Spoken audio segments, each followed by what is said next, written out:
अस्सलाम वालेकुम। आज सुबह उठते ही एक अफसोसनाक नाकाबिल यकीन ख़बर सुनने को मिली कि भाई हमारे बहुत ही प्यारे दोस्त अहमद सईद अल्लाह तबारक व तआला को प्यारे हो गया है। ये ख़बर एकदम से क़यामत बन कर टूटी कि यार जवान इंसान चला गया है। उसको शुगर था, कई दिन से शुगर के मर्ज़ में मुबतला था और कुछ दिन पहले मुल्तान गया, वहाँ पर किसी अपने करीबी का चेकअप करवाने गया तो इसकी अपनी तबीयत ख़राब हो गई, चेस्ट इन्फेक्शन हो गया, लंग्स का प्रॉब्लम हो गया और जिससे कुछ दिन यहाँ पे DHQ हमारे बक्कर में यहाँ पे दाखिल रहा, लेकिन मौत जो है वो अटल हकीकत है, वो आन पहुँची, अल्लाह को प्यारा हो गया।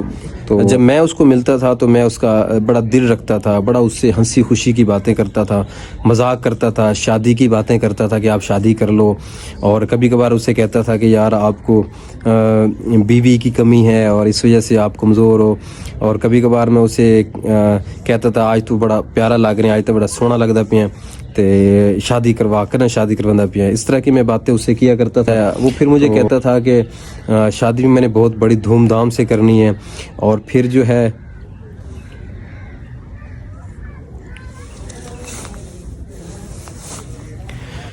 लेकिन अल्लाह को जो मंजूर होता है। और फिर कहता था कि मैंने डॉक्टर बनना है, और कभी कभार कहता था मैंने मेडिकल स्टोर बनाना है, और फिर आप देखोगे मुझे कहता था। तो इस तरह की बातें क्या करता है, लेकिन इंसान अल्लाह को जो मंजूर होता है होता वही है।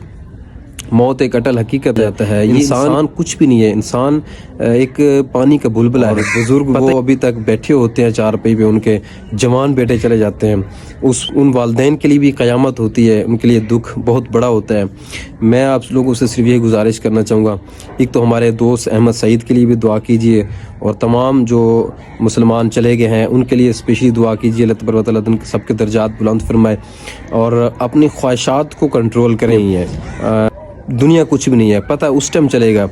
वो हमारे बुजुर्ग कहते थे कि आसन कब्रां ते पोसन खबरां, ये सारी दुनिया यहाँ की चीज़ें मालूमता यहीं रह जाना है। पानी है, इस दुनिया को भूल कर अल्लाह की रज़ा के लिए लोगों के काम आए, मोहब्बतें बांटें, नफ़रतें ख़त्म करें। छोटी छोटी बातों से नफ़रतें हैं, आपस में इख्तलाफात हैं, उनको ख़त्म करें, उनको ख़त्म कर दे। छोटी छोटी एक इंच का झगड़ा होता है, ज़मीनों का झगड़े होते हैं, और ये वो ज़मीनें जो किसी का काम नहीं आनी होती है, नस्ल दर नस्ल आगे ही चलती जानी है, और मौत जो है वो हर एक इंसान पे आनी ही है।